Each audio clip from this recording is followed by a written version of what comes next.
প্রিয় শিক্ষার্থী বন্ধুরা, আসসালামু আলাইকুম। আমি রাবিয়া বসরি নতুন আরেকটি জীববিজ্ঞান ক্লাসে তোমাদের সকলকে শুভেচ্ছা জানাচ্ছি। আজ আমরা জানব নবম ও দশম শ্রেণীর ষষ্ঠ অধ্যায় জীবে পরিবহনের ব্লাড গ্রুপ এবং রক্তদান বা রক্তের গ্রুপ এবং রক্তদান সম্পর্কে। প্রথমেই আমরা জানব ব্লাড গ্রুপ কি। মানুষের রক্তের লোহিত কণিকায় এ ও বি নামক দুই ধরনের অ্যান্টিজেন থাকে এবং রক্তরসে স্মল লেটারে এ ও বি এই দুই ধরনের অ্যান্টিবডি থাকে। এই অ্যান্টিজেন ও অ্যান্টিবডির উপস্থিতির উপর ভিত্তি করে মানুষের রক্তকে বিভিন্ন গ্রুপে ভাগ করা যায়, একে ব্লাড গ্রুপ বলা হয়। এক্ষেত্রে আমি উল্লেখ্য যে এ ও বি যে অ্যান্টিজেন রয়েছে মূলত এটার উপর ভিত্তি করেই ব্লাড গ্রুপ তৈরি করা হয়, নাম দেওয়া হয়। তো যাই হোক, মানুষের রক্তে এ পর্যন্ত মোট 4টি গ্রুপ রয়েছে। রক্তে 4 ধরনের ব্লাড গ্রুপের উপস্থিতি পরিলক্ষিত হয়েছে। এর মধ্যে একটি হচ্ছে এ, একটা হচ্ছে বি রক্তের গ্রুপ, অপরটি ও রক্তের গ্রুপ, সর্বশেষটি হচ্ছে এ বি রক্তের গ্রুপ। বিজ্ঞানী কার্ল ল্যান্ডস্টেইনার 1901 সালে মানুষের রক্তের এই শ্রেণীবিন্যাস করেছেন। যদি পরীক্ষার সময় ব্লাড গ্রুপ বলতে কি বুঝো আসে তাহলে সম্পূর্ণটা লিখতে হবে। যদি পরীক্ষার সময় আসে ব্লাড গ্রুপ কি, তাহলে আবার এতখানি লিখতে হবে না, এখান থেকে শুধু ব্লাড গ্রুপ বলে পর্যন্ত লিখলেই হবে। অথবা সংক্ষেপে এটাও লিখতে পারো যে অ্যান্টিজেন ও রক্তে অ্যান্টিজেন ও অ্যান্টিবডির উপস্থিতির উপর ভিত্তি করে মানুষের রক্তকে বিভিন্ন গ্রুপে ভাগ করা যায়, একে ব্লাড গ্রুপ বলা হয়। এটাও সংক্ষিপ্তভাবে 1 নম্বরের প্রশ্নের জন্য লেখা যায়। কিন্তু যদি 2 নম্বরের প্রশ্নের জন্য আসে অর্থাৎ অনুধাবনমূলক প্রশ্ন আসে তাহলে সম্পূর্ণটা লিখতে হবে। তাহলে আমরা পেলাম মানুষের 4টা ব্লাড গ্রুপ, এ, বি, ও এবং এ বি। এই 4টা ব্লাড গ্রুপই তৈরি হয়েছে অ্যান্টিজেন এবং অ্যান্টিবডির ভিত্তিতে। মূলত অ্যান্টিজেনের ভিত্তিতে, অর্থাৎ যে রক্তের গ্রুপে যে অ্যান্টিজেন আছে তাকে সেই রক্তের গ্রুপই ধরা হয়। যেমন আমরা আসছি রক্তের গ্রুপ কিভাবে নির্ণয় করা হয়, অর্থাৎ কিভাবে এ ও বি অ্যান্টিজেনের ভিত্তিতে রক্তকে গ্রুপিং করা হয়।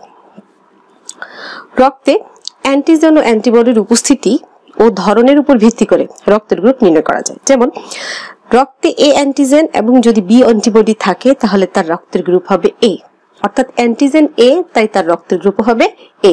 আর তার মধ্যে রয়েছে কি বি অ্যান্টিবডি, অর্থাৎ এ রক্তের গ্রুপ মানে হচ্ছে অ্যান্টিজেন এ আর তার মধ্যে আছে অ্যান্টিবডি রয়েছে বি, এ অ্যান্টিবডিটা নেই স্মল এ। এরপরে আসছি রক্তে যদি বি অ্যান্টিজেন থাকে আর এ অ্যান্টিবডি থাকে, তার বিপরীত অ্যান্টিবডি থাকে সবসময়, এ অ্যান্টিজেনের বিপরীত বি, বি অ্যান্টিজেনের বিপরীত এ অ্যান্টিবডি থাকবে, তাহলে রক্তের গ্রুপ হবে বি, অর্থাৎ অ্যান্টিজেন বি তাই রক্তের গ্রুপও বি। রক্তে এ বি অ্যান্টিজেন এবং কোনো অ্যান্টিবডি না থাকলে, অ্যান্টিজেন যদি থাকে কিন্তু কোনো অ্যান্টিবডি না থাকলে রক্তের গ্রুপ হবে এবি, অর্থাৎ অ্যান্টিজেন তো থাকবে কিন্তু কোনো অ্যান্টিবডি থাকবে না। কিন্তু অ্যান্টিজেন যেহেতু দুটি উপস্থিত, আমি বলেছি যে অ্যান্টিজেন এ থাকলে রক্তের গ্রুপ এ, বি থাকলে রক্তের গ্রুপ বি, তাহলে এ বি দুটোই আছে, তাহলে রক্তের গ্রুপ হবে এ বি। আর যদি রক্তে কোনো অ্যান্টিজেনই না থাকে, শুধুমাত্র অ্যান্টিবডি থাকে এ ও বি, তখন সে রক্তের গ্রুপকে ধরা হবে ও রক্তের গ্রুপ, কারণ এতে কোনো অ্যান্টিজেন নেই তাই একে ও রক্তের গ্রুপ বা শূন্য রক্তের গ্রুপ ধরা হয়। যেহেতু কোনো অ্যান্টিজেন নেই ওই ধরা হয় একে। নিচের সারণীর সাহায্যে এই গ্রুপিংটা আরো সহজ লাগবে, একটু খেয়াল করো। এ রক্তের গ্রুপ যাদের তাদের অ্যান্টিজেন এ, বি রক্তের গ্রুপ যাদের অ্যান্টিজেন বি, আর আমি বলেছি অ্যান্টিজেন এ তার অ্যান্টিবডিটা হবে ঠিক তার বিপরীতটা, অর্থাৎ এ ক্যাপিটাল লেটার থাকলে এটা হবে স্মল লেটারের বি অ্যান্টিবডি, আর বি রক্তের গ্রুপের ক্যাপিটাল লেটারের বি অ্যান্টিজেন রয়েছে তাই স্মল লেটারের এ অ্যান্টিবডি থাকবে এর ভিতরে। আর রক্তের গ্রুপ এ বি হলে তার দুটো অ্যান্টিজেন থাকবে কিন্তু এর কোনো অ্যান্টিবডি থাকবেই না। আর রক্তের গ্রুপ ও হলে তার কোনো অ্যান্টিজেনই নেই, তার রয়েছে কেবলমাত্র অ্যান্টিবডি। তাহলে এই যে এই দুটোতে নেই, এটার বিপরীত সহজে মনে রাখার জন্য। এখন আসছি যে আমরা জানবো কিভাবে কাকে সার্বজনীন রক্তদাতা বলা হয়, অর্থাৎ A B O A B কেউ যদি কোনো কারণে রক্তের প্রয়োজন হয় কারো, তাহলে কাকে সার্বজনীন দাতা বলা হয় বা কাকে সার্বজনীন গ্রহীতা বলা হয়। এই ক্ষেত্রে কথা উল্লেখ না করলেই নয় যে এই প্রশ্নটা অনুধাবনমূলক প্রশ্নের জন্য একটা গুরুত্বপূর্ণ প্রশ্ন, যে সার্বজনীন দাতা রক্ত গ্রুপ বলতে কি বুঝো, বা ওকে সার্বজনীন দাতা বলা হয় কেন, কিংবা সর্বজনীন রক্তগ্রহীতা বলতে কি বুঝো, কিংবা এবি কে সর্বজনীন রক্তগ্রহীতা বলা হয় কেন, এটা একটা অনুধাবনমূলক প্রশ্ন, গুরুত্বপূর্ণ। যে রক্তের গ্রুপ বিশিষ্ট ব্যক্তি সব গ্রুপের রক্তের ব্যক্তিকে রক্ত দিতে পারে তাদেরকে সর্বজনীন রক্তদাতা বলা হয়। অর্থাৎ তারা যে এমন একটা রক্ত গ্রুপ রয়েছে যা সবাইকে রক্ত দিতে পারে, অর্থাৎ যে কোনো গ্রুপের ব্যক্তিকে সে নির্দ্বিধায় রক্ত দিয়ে দিতে পারে, তাকে বলা হবে সর্বজনীন রক্তদাতা। সবাইকে দিতে পারে, তাই সর্বজনীন রক্তদাতা। ও রক্তের গ্রুপ বিশিষ্ট ব্যক্তির রক্তে কোনো অ্যান্টিজেন না থাকায়, অর্থাৎ আমরা কিন্তু একটু আগে পড়েছি ও রক্তের গ্রুপের ব্যক্তির শরীরে কোনো অ্যান্টিজেন নেই, পড়েছি যেহেতু অ্যান্টিজেন নেই তাই যে কাউকে এই রক্তটা দিলে তাদের কোনো ক্ষতি হবে না, কারণ তারা সেই অ্যান্টিজেনটাকে চেনে না। কিন্তু অ্যান্টিবডি আছে, অ্যান্টিবডি কিন্তু খুবই ভালো জিনিস। অ্যান্টিবডি হচ্ছে অ্যান্টিজেনকে প্রতিহত করার জন্য যা থাকে শরীরে তাকে বলা হচ্ছে অ্যান্টিবডি। অর্থাৎ অ্যান্টিজেন একটা বিজাতীয় যে কোনো শত্রুপক্ষ মনে করো, আর অ্যান্টিবডি হচ্ছে তাকে প্রতিহত করার জন্য কোনো সোলজার। তা সোলজার থাকলে সমস্যা নেই, কিন্তু শত্রু থাকা যাবে না। তাই এক্ষেত্রে দেখা যাচ্ছে যে ও রক্তের গ্রুপে যেহেতু কোনো শত্রুপক্ষ নেই, তাই সে যাকে খুশি তাকেই রক্ত দিতে পারবে। আর সে যেসব দেখা যাচ্ছে যে ও রক্তের গ্রুপ বিশিষ্ট ব্যক্তির রক্তে কোনো অ্যান্টিজেন না থাকে, সে সব গ্রুপকে অর্থাৎ এ বি এবং ও রক্তের গ্রুপ ব্যক্তিকে রক্ত দিতে পারবে। তাই ও রক্ত গ্রুপকে সর্বজনীন দাতা বলা হয়। এবার আসছি আমরা সর্বজনীন গ্রহীতা। যে রক্তের গ্রুপ বিশিষ্ট ব্যক্তি সব গ্রুপের ব্যক্তির রক্ত সে নিতে পারবে অর্থাৎ গ্রহণ করতে পারবে, তাকে বলা হবে সর্বজনীন রক্ত গ্রহীতা। এ বি রক্তের গ্রুপ বিশিষ্ট ব্যক্তির রক্তে এ ও বি উভয় ধরনের অ্যান্টিজেনই রয়েছে।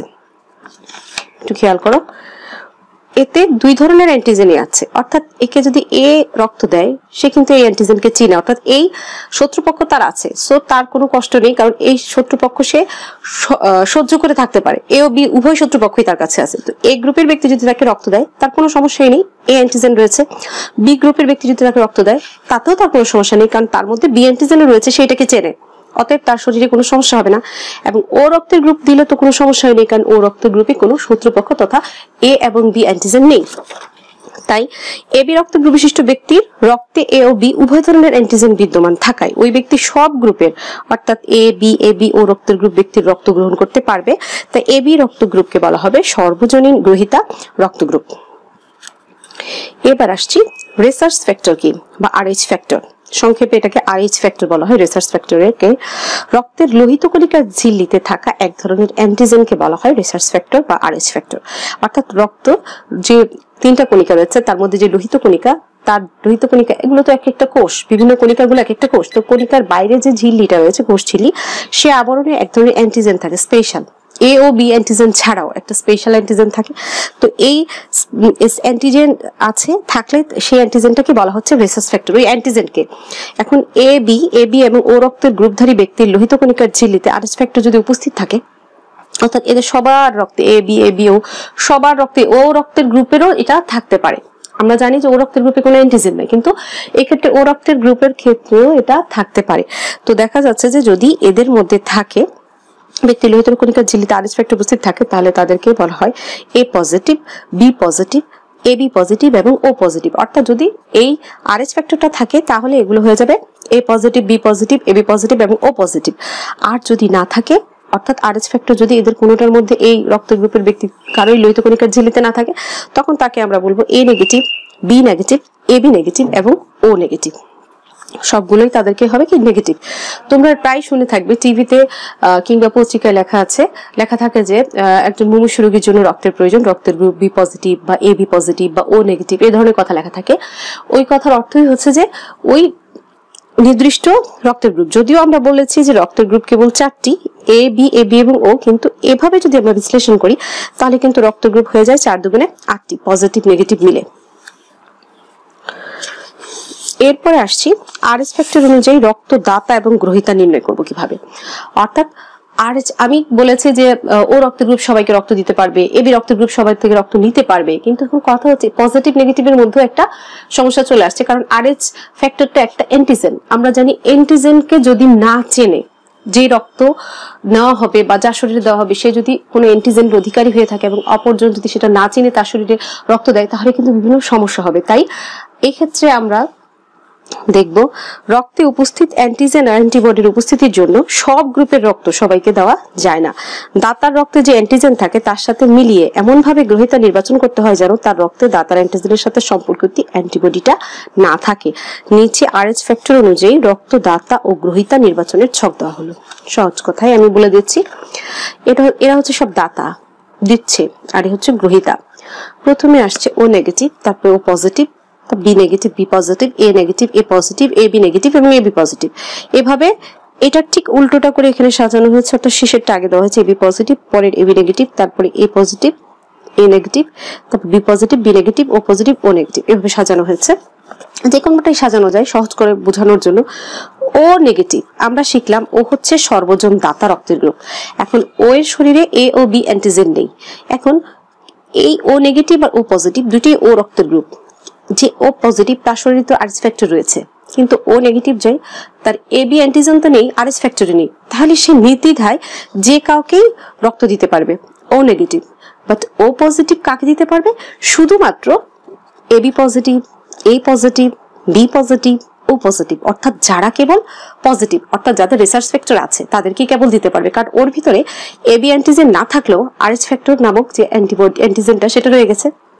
তাই ও কি করবে? শুধুমাত্র ও পজিটিভ যেগুলো পজিটিভ রক্তের গ্রুপ তাদেরকে সে পজিটিভ সকলকেই সে রক্ত দিতে পারবে, অর্থাৎ 4 জনকে এবি পজিটিভ, এ পজিটিভ, বি পজিটিভ, ও পজিটিভ 4 জনকে দিতে পারবে। কিন্তু ও নেগেটিভের শরীরে আরএস ফ্যাক্টর না থাকায় এবি অ্যান্টিজেনও নেই, আরএস ফ্যাক্টর অ্যান্টিজেনটাও নেই, যার ফলশ্রুতিতে সে সকলকেই রক্ত দিতে পারবে। ও নেগেটিভ হয় তো তার শরীরে কোনো অ্যান্টিজেন নেই, তাই সে পজিটিভকেও দিতে পারবে, নেগেটিভকেও দিতে পারবে। এখন আসছে বি নেগেটিভ। বি নেগেটিভ কাকে রক্ত দিতে পারবে? প্রথমে বলছি এবি পজিটিভকে সে দিতে পারবে, কারণ সে তো নেগেটিভ, অর্থাৎ পজিটিভকে দিলে কোনো সমস্যা নেই, কিন্তু পজিটিভ কখনো নেগেটিভকে দিতে পারবে না। ও নেগেটিভ, সে বি নেগেটিভ, অর্থাৎ তার মধ্যে আরএস ফ্যাক্টর নেই, কিন্তু বি অ্যান্টিজেন আছে। আর এবি পজিটিভ যে তার মধ্যে এ অ্যান্টিজেন আছে, বি অ্যান্টিজেন আছে, কিন্তু বি তো শুধু রক্ত দান করবে।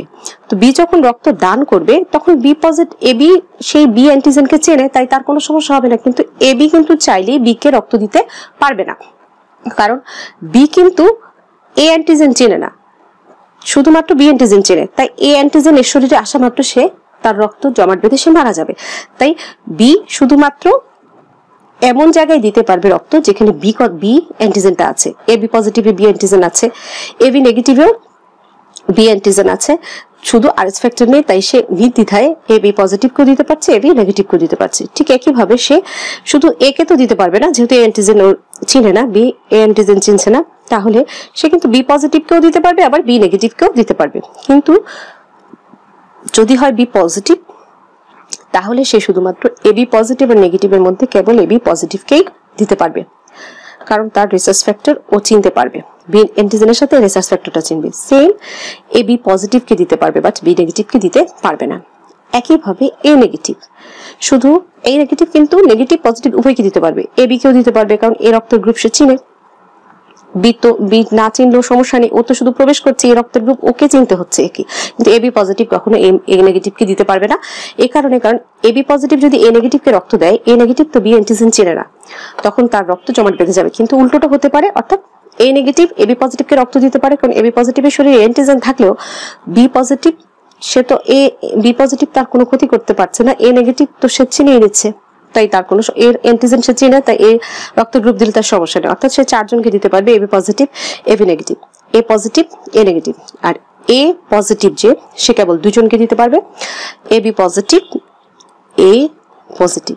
আর এবি রক্তের গ্রুপ যার, সে এবি নেগেটিভ যার, এবি পজিটিভকেও দিতে পারবে, নেগেটিভকেও দিতে পারবে, আর কাউকে সে রক্ত দিতে পারবে না, সে শুধু একজনের রক্তই একজনকে দিতে পারবে।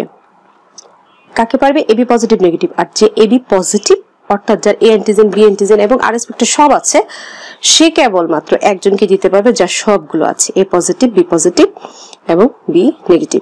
এরা হচ্ছে গ্রহীতা, তো এরা সবাইকে দিতে পারছে। তো এই হচ্ছে রক্তদান সম্পর্কিত ছক। উপরে ছক হতে দেখা যাচ্ছে যে ও নেগেটিভের রক্ত কোনো অ্যান্টিজেন অর্থাৎ এবি বা আরএস ফ্যাক্টর না থাকায় সে সকল গ্রুপের ব্যক্তিকে রক্ত দিতে পারবে, কিন্তু সে নিজে কেবল ও নেগেটিভের রক্তই কেবল নিতে পারবে। সেই হিসেবে ও নেগেটিভ হলো সর্বজনীন দাতা গ্রুপ। ও নেগেটিভ কার রক্ত নিতে পারছে? শুধু ও নেগেটিভেরই রক্ত নিতে পারছে। এবি পজিটিভ কেবলমাত্র এবি পজিটিভেরই রক্ত নিতে পারছে, আর কারো পাচ্ছে না।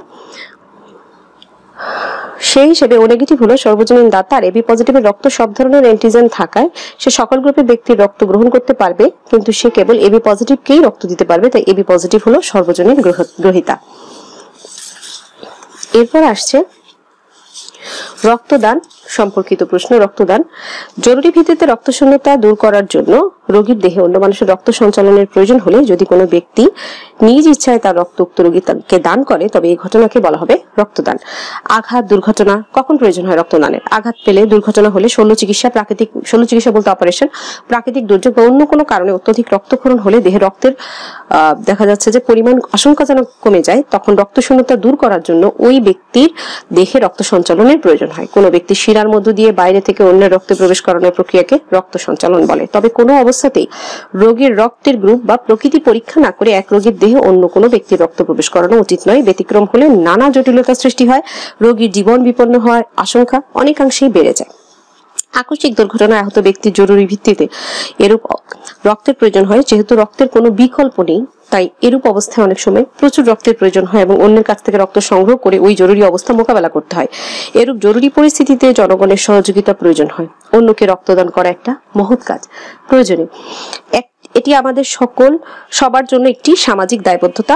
রক্তদানে রক্তদাতার আসলে কোনো ক্ষতি হয় না, অর্থাৎ কোনো সুস্থ ব্যক্তি 4 মাস পর চাইলেই রক্তদান করতে পারে, কারণ অল্প সময়ের ভিতরেই আমাদের শরীরে সে লোহিত কণিকা, কয়েক সেকেন্ডের ভিতরে লোহিত কণিকা তৈরি হয়ে যায়, যা আমরা দিয়ে দিই, রক্তদান করি। বর্তমানে রক্তদানে উদ্বুদ্ধকরণের নানা রকম কর্মসূচি নেওয়া হচ্ছে, ফলে জনসাধারণের মধ্যে রক্তদান সম্পর্কে ভ্রান্তি ধারণা ও ভীতি অনেকাংশ হ্রাস পাচ্ছে।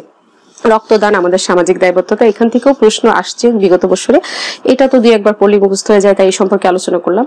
আর এখানে একটা গুরুত্বপূর্ণ ব্যাপার হচ্ছে রক্তদান করতে হলে আমাদের ব্লাড ব্যাংক নির্ধারণ করতে হবে, যেখানে রক্ত জমা থাকে।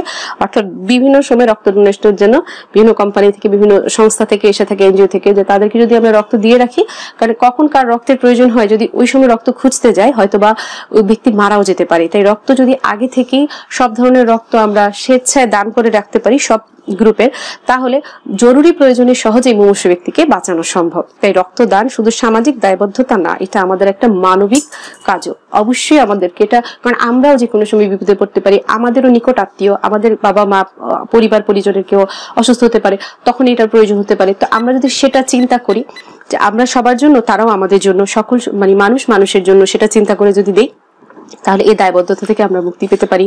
আর সমাজে তার মুমূর্ষু ব্যক্তিকে সহজে বাঁচানো সম্ভব এবং আমরা সবাই হাসি মুখে থাকতে পারবো পরিবার পরিজন নিয়ে। তো আজকে এই পর্যন্ত, পরবর্তী ক্লাস দেখার আমন্ত্রণ রইল। সেই পর্যন্ত ভালো থাকবে। আল্লাহ হাফিজ।